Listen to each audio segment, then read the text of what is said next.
यह भी तो सच है कि देश भर में समस्या तो है ही, हत्याएं होती हैं, बिहार के मजदूरों की हत्याएं होती हैं। आप आसाम से लेकर महाराष्ट्र से लेकर के कश्मीर तक, लेह लद्दाख तक घटनाएं हुई हैं। पक्ष पे कार्रवाई नहीं होना चाहिए। कार्रवाई मनीष कश्यप पे जो हुआ है वैसी कार्रवाई अन्यों पर भी होना चाहिए। नमस्कार, मैं हूं अभय कुमार और आप देख रहे हैं एक सीधा सवाल पूर्व कृषि मंत्री सुधाकर सिंह के साथ, और हमारे साथ हैं उपेंद्र कश्यप।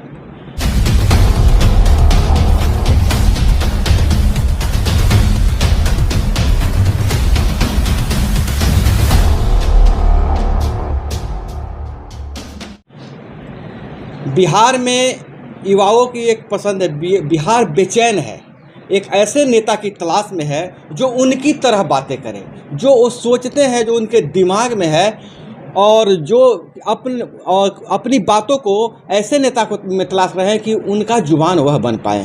कहीं न कहीं सुधाकर सिंह ने एक छवि बनाई युवा तुर्क की, और बुलक्कड़ नेता की हम नहीं कहेंगे, लेकिन जो इनकी बातों में ऐसा लगा कि हर युवा यही सोचता है ना कि हम यह बोलना चाहते हैं, दिल की बात मेरी है, और जुबान सिर्फ सुधाकर सिंह की है।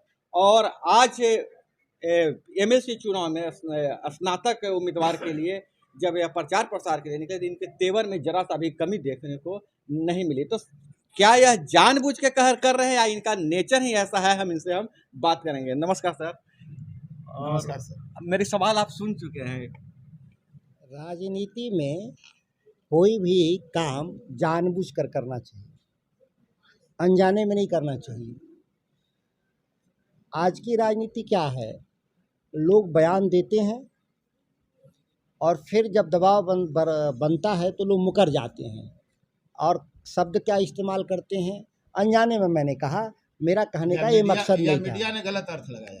जो भी हो, आप दोष तो किसी पर देंगे, या तो अपने पर दोष लें या मीडिया पे लें, दोनों में किसी न किसी को दोषी ठहरा देते हैं। जिन सवालों को लेकर के मैंने बोला है उसके शब्दों के कड़े हो सकते हैं, वो शब्द हल्के हो सकते हैं, नरम हो सकते हैं, इस पर बहस हो सकती है। जिन मुद्दों पर मैंने बोला है, कोई आज तक बिहार में कोई उन मुद्दों पे असहमति नहीं रहा, पक्ष के तरफ से भी और विपक्ष की तरफ से भी। कार्रवाई की मांग क्यों की जा रही है? मैंने क्या कहा, मुद्दे पर नहीं। महागठबंधन के सदस्य होने के चलते नेतृत्व पर सवाल न उठे, इसको लेकर के किसी ने हम पर कार्रवाई की बात की है। किसी आपने कहा कि फला मुद्दा पर उन्होंने ठीक नहीं बोला, इसके चलते कार्रवाई होनी चाहिए, ये किसी ने नहीं कहा। लेकिन जानबूझकर कार्रवाई नहीं की जा रही है ना कि नीतीश को हम दबाव में रखें। नहीं, एक बात तय है कि किसी पार्टी को, महागठबंधन में 7 दल हैं, अगर बिहार के किसी हिस्से में किसी को तकलीफ हो, आम वह सवाल व्यापक हो या छोटा हो, तो सवाल तो शीर्ष पर जो बैठा है सत्ता का, उससे होना ही है, कोई दूसरा तरीका नहीं है। एक नई परंपरा हुई है इस देश में और राज्य में कि मीडिया के भी कुछ बंधु जब समस्या खड़ा होता है तो विपक्ष सब सवाल करते हैं, जबकि सच है कि उनको सत्ता पक्ष से सवाल करना चाहिए।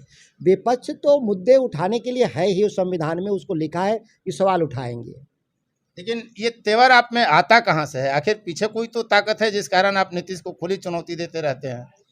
देखिए, किसी भी राजनेता की असल ताकत उसके पीछे खड़ा हुए लोगों की होती है। खड़ा हुए लोग मतलब कि चुनिंदा लोग नहीं, यह पार्टी का इशारा है, कॉकस नहीं, लोग मतलब मतदाताओं का जो समूह होता है, वो एक ताकत होता है कि उनके जो जिन सवालों को लेकर के आप एक चुनाव लड़ते हैं, विधानसभा, लोकसभा या छोटा चुनाव भी, मुखिया का भी, तो वो एक ताकत है जिसके ताकत के बदौलत आप जाते हैं सदन के भीतर, बोलते हैं।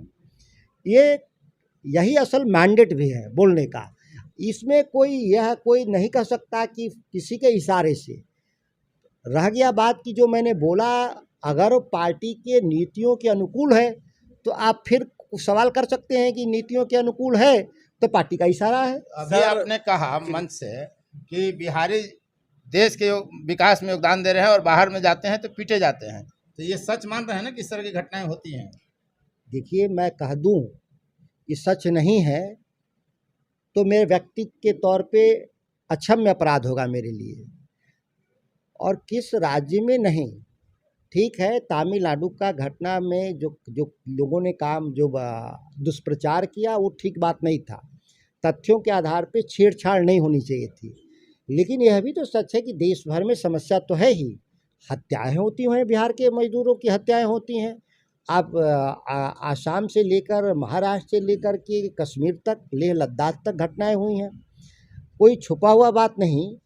हाँ, एक घटना जो तमिलनाडु को लेकर के हम लोगों का भी कहना है कि हालांकि सभी मीडिया के उसमें लोग शामिल नहीं थे, लेकिन मीडिया का एक धड़ा तथ्यों को इस तरीके से तोड़ा ममोड़ा जिससे कि अराजकता की स्थिति पैदा हो गई। तो हम अराजकता पैदा करने के लिए नहीं हैं, लेकिन यह भी बात सही है कि परेशानी तो है लोगों को। कार्रवाई तो सिर्फ वर्तमान जो सरकार है बिहार की, उसने मनीष कश्यप के खिलाफ की, जबकि बड़े मीडिया घरानों पर भी प्राथमिकी हुई, लेकिन उनके खिलाफ कोई कार्रवाई तो नहीं हुई।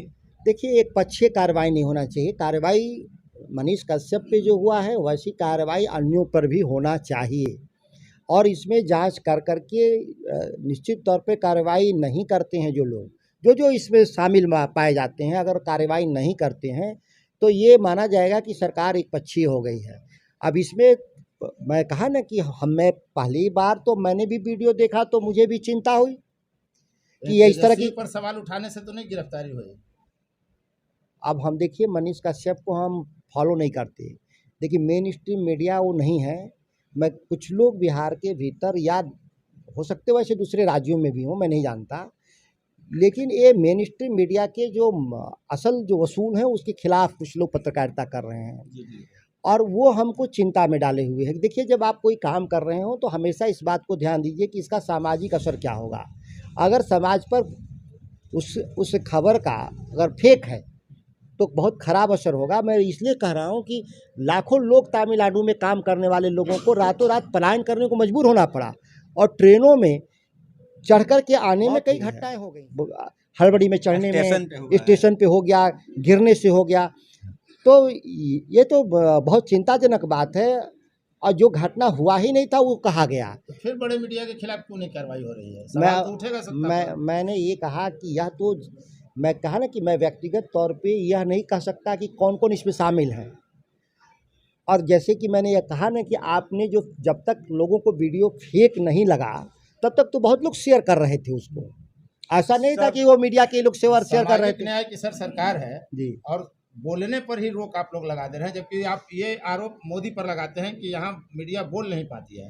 तो अब जो कार्रवाई बिहार में हुई, एक एक व्यक्ति पर 17, 18, 20 केस, तो कैसे फिर मीडिया बोलने की? देखिए, यह बात सत्य है कि देश में जो सत्ता में बैठे लोग हैं, देश की मैं बात करता हूँ, वो दिल्ली में बैठे हों, पटना में बैठे हों, कलकत्ता में बैठे हों, बम्बे में, सभी लोग जो सत्ता में बैठे हैं वह मीडिया पर सेंसर लगाए हुए हैं। और आपको याद होगा, भारतीय प्रेस परिषद, मार्कंडे काटजू जी अध्यक्ष थे, तो उन्होंने एक बिहार में 3 सदस्यीय टीम भेजी थी बिहार में, जो 2012 की घटना, और वो कहा था कि बिहार में अघोषित आपातकाल है, मीडिया पर सेंसर और प्रतिबंध है। यह बात रिपोर्ट की, भारतीय प्रेस परिषद का रिपोर्ट है, यह छुपा हुआ नहीं है।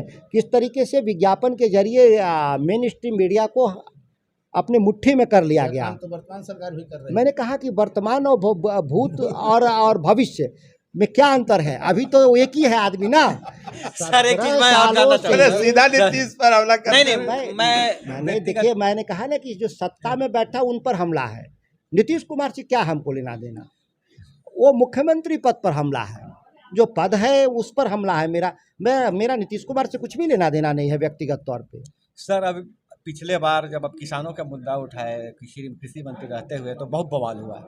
अभी मैं सुना था आपने जो मगध यूनिवर्सिटी है, जितनी भी यूनिवर्सिटी हैं, छात्रों का मुद्दा उठाया। सरकार फिर भी वही है, तो बार बार आप सरकार को परेशानी में क्यों डाल रहे हैं, असहज कर दे रहे हैं? मैं कह रहा कि मैं कोई सरकार रहेगी, मैं ये नहीं कह रहा हूँ कि जो अभी सरकार में बैठे हैं, कोई सरकार रहेगी, सवाल है कि सरकार से ही सवाल पूछा जाता है। देखिए, असहज हो जा रही है सर। फिर कह रहे हैं आप होना क्या चाहिए मीडिया के बंधु होने के नाते, ये मुझे बताइए, होना क्या बोलना चाहिए? सच बोलना चाहिए। जो आप भी बोलते हैं मुझे भी बोलना चाहिए, यह लिखा हुआ है। महागठबंधन के लोग, खासकर नीतीश टीम, कि आप कहीं ना कहीं डील हो गए हैं भाजपा से?